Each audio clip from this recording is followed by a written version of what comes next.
माँ पार्वती ने भगवान शिव से एक सवाल पूछा, जिसके बाद भोलेनाथ ने एक कहानी सुनाई और अमर हो गया कबूतर का जोड़ा।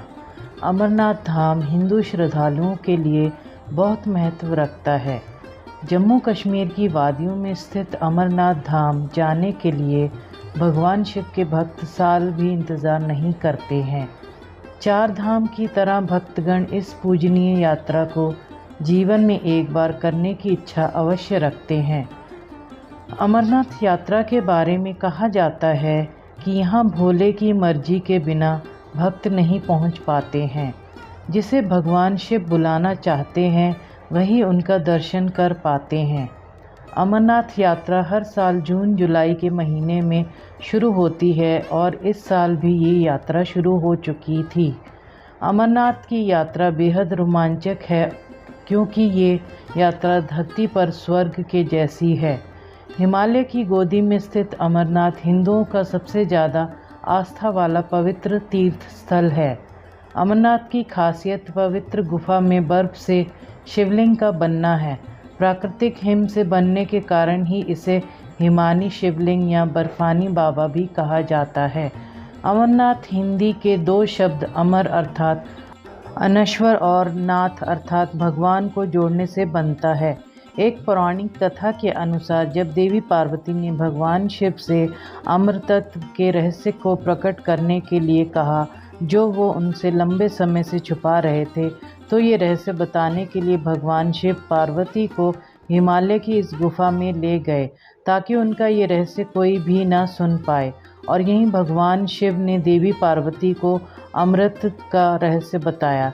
पुराणों में वर्णित है कि एक बार माता पार्वती ने भगवान शिव से पूछा, आप अजर अमर हैं और मुझे हर जन्म के बाद नए स्वरूप में आकर फिर से वर्षों की कठोर तपस्या के बाद आपको प्राप्त करना होता है। मेरी इतनी कठोर परीक्षा क्यों? और आपके कंठ में पड़ी ये नरमुंड माला तथा आपके अमर होने का रहस्य क्या है? भगवान शिव ने माता पार्वती से एकांत और गुप्त स्थान पर अमर कथा सुनने को कहा, जिससे कि अमर कथा कोई अन्य जीव ना सुन पाए, क्योंकि जो कोई भी इस अमर कथा को सुन लेता है वह अमर हो जाता। पुराणों के मुताबिक शिव ने पार्वती को इसी परम पावन अमरनाथ की गुफा में अपनी साधना की अमर कथा सुनाई थी, जिसे हम अमृत कहते हैं। भगवान भोलेनाथ ने अपनी सवारी नंदी को पहलगांव पर छोड़ दिया, जटाओं से चंद्रमा को चंदनवाड़ी में अलग कर दिया और गंगा जी को पंचतरणी में तथा कंठाभूषण सर्पों को शेषनाग पर छोड़ दिया। इस प्रकार इस पड़ाव का नाम शेषनाग पड़ा।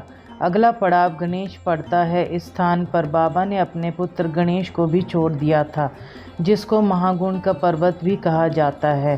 पिस्सू घाटी में पिस्सू नामक कीड़े को भी त्याग दिया।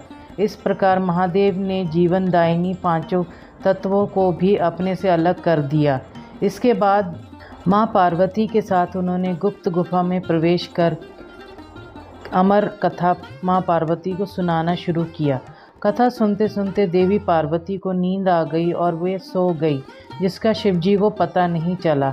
भगवान शिव अमर होने की कथा सुनाते रहे। उस समय दो सफ़ेद कबूतर शिवजी के कथा सुन रहे थे और बीच बीच में गूं गूं की आवाज़ निकाल रहे थे।